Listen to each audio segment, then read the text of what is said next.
Have you ever wondered why some days emotions feel completely normal and on other days tears arrive without warning?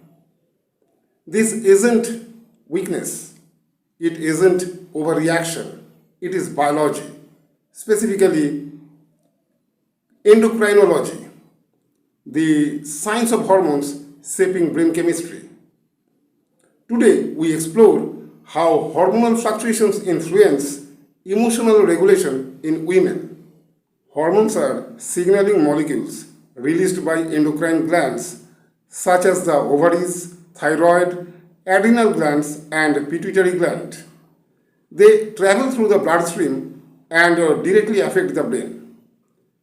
Key emotional regulators include estrogen, progesterone, cortisol, oxytocin, serotonin modulation pathways. Unlike men, women experience cyclical hormonal variation, meaning emotional neurochemistry naturally changes across time. Hormones strongly influence regions like the amygdala, which processes emotional intensity, the prefrontal cortex, responsible for emotional control, and the hypothalamus, the command center linking brain and endocrine system.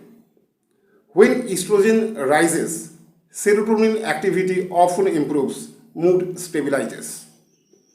When estrogen drops rapidly, emotional sensitivity increases.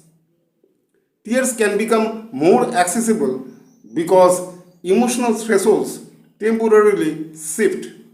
Across the menstrual cycle, during follicular phase, estrogen increases, so energy and emotional resilience often rise.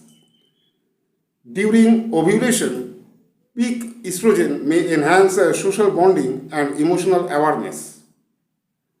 Next, during luteal phase, progesterone dominates and estrogen fluctuates. For some women, this phase brings irritability, anxiety, or sudden crying episodes.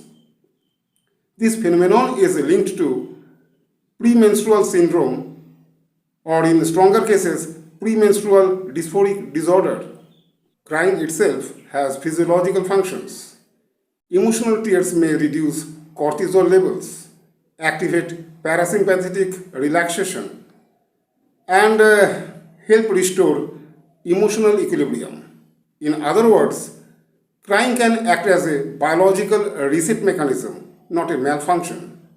Hormonal transitions amplify emotional variability.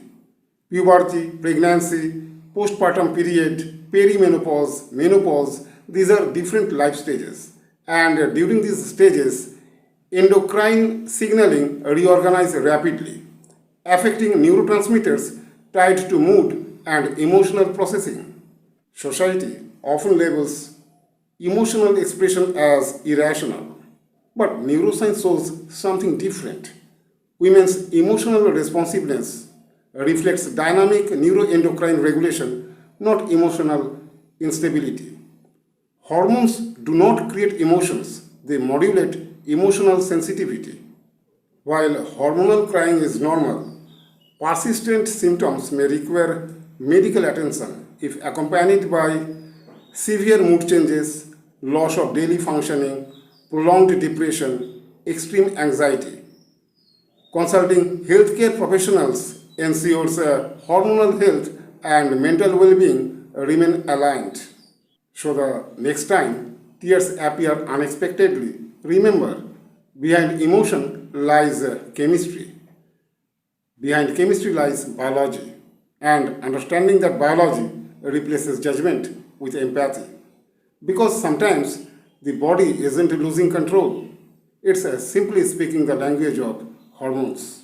If you enjoyed exploring the science behind everyday human experiences, subscribe for more videos where biology meets real life. This is the end. Thanks for watching.